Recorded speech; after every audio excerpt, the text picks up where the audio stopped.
Hey guys, welcome to BP the Bible Perspective. Black Lives Matter has threatened riots. Is this a foolish threat? I'm going to talk about why it is a foolish threat. Now, before we get into it, please like and share this video and subscribe to BP the Bible Perspective. As always, if you have a thought or comment, add to the comments section below. All comments are welcome. Now, to be fair, the Black Lives Matter who's making the threat is the New York chapter of Black Lives Matter. Now, it should be noted that Black Lives Matter is a national and even worldwide movement now that is broken up into various chapters in various cities and regions around the world, probably mostly in the United States.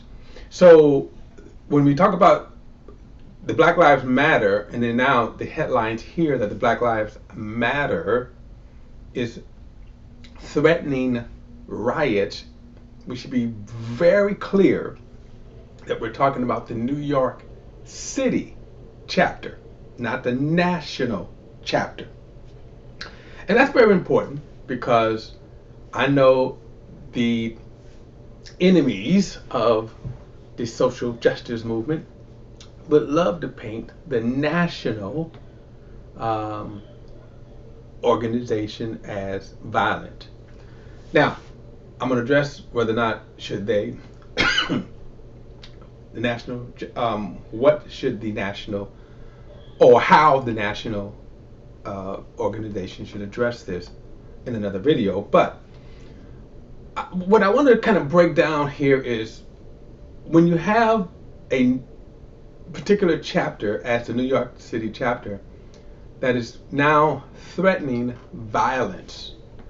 Here's why they are threatening violence.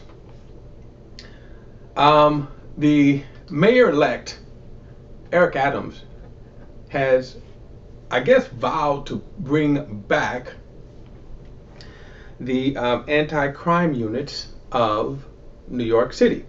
Now, I'm going to tell you why I'm in favor of that. However, I'm going to tell you where the problems come in at.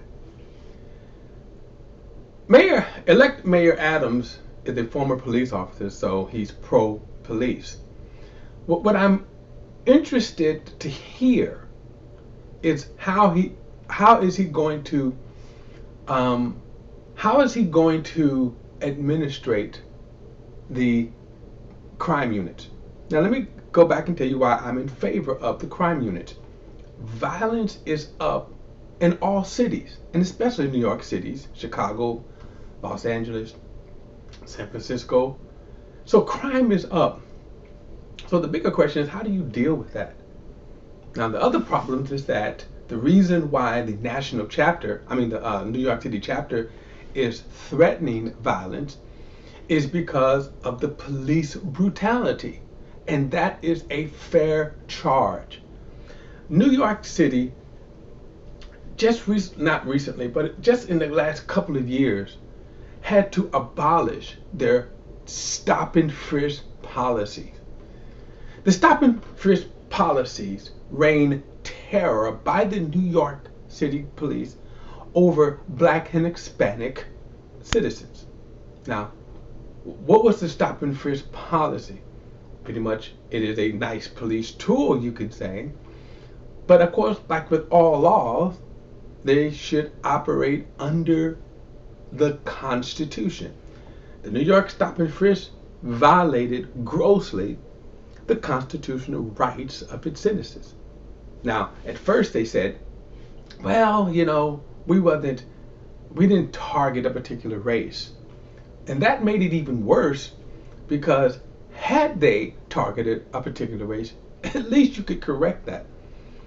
But by saying we didn't target a particular race, then their guilt became even more apparent because 90% of the stops were towards Black and Hispanic people.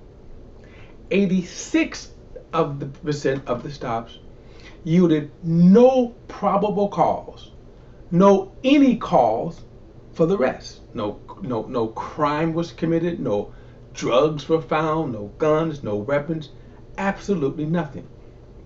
In other words, the New York City cops targeted minorities. Why? Because they were racist. And that includes the black cops.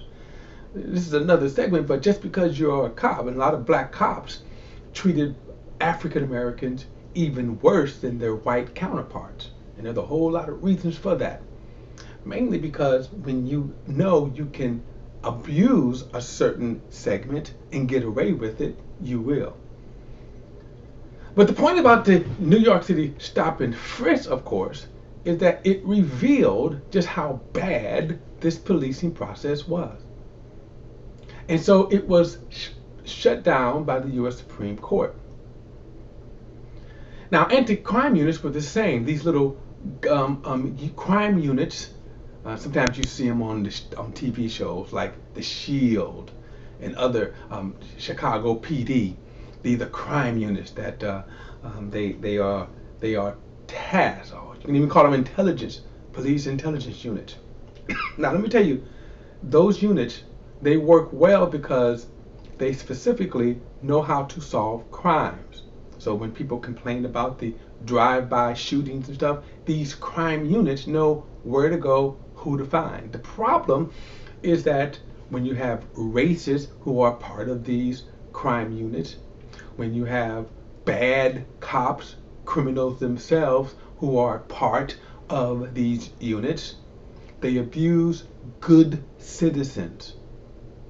They violate the law themselves, and then they are protected by the law. And whenever you give anyone a badge with that kind of power, where they're shielded by the system, it goes from bad to worse. And that is why many of these crime units were shut down. So my question, that how is the mayor-elect going to solve the riot? He has to first earn the trust. And I'm interested to see how he's going to do that. Has he even said how he's going to then assure that the crime units would be good cops, good cops enforcing the law fairly?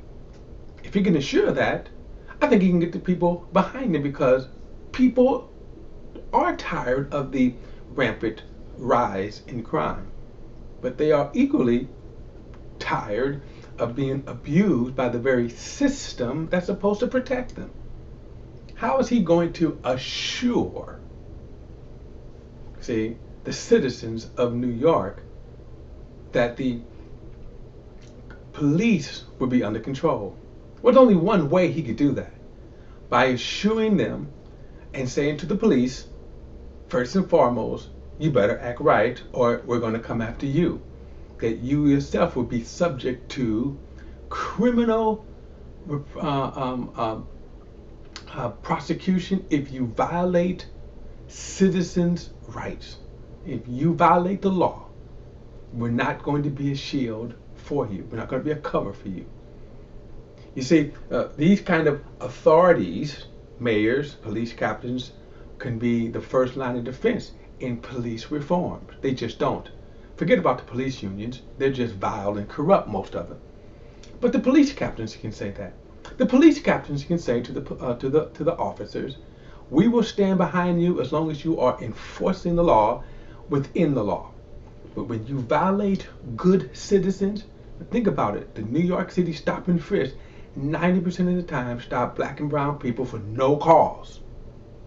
The question is, how do you solve that? Well, people should go to jail, meaning cops, police officers, police captains. The other thing about the threat, however, the threat from Black Lives Matter, of violence, well, that's bad, because who do you think the authorities are going to stand behind? They're going to stand behind the cops. And eventually, they don't care, like if you see in this picture here, cops don't care that you tear up that neighborhood, They don't care about that. What they will care about is if you kind of cross the lines, and of course in New York City, you come into certain areas of Brooklyn, Manhattan, then who is going to suffer? Well, think about it. Look at the violence there. Who's suffering there? The black people in that neighborhood. Stores are burnt up. Resources are diverted from there. And people will be jailed and a loss of life. So I would challenge the Black Lives Matter. Rather than make threats, how about try to work with the community to calm them while at the same time working with the mayor-elect to say, how can we have a better police force? All right, guys, look, that is my perspective. Love to hear what you have to say. Add it to the comments section below. And remember, all comments are welcome. And don't forget to like and share this video and subscribe to BP, the Bible Perspective. Look, till next time, I'll see you there.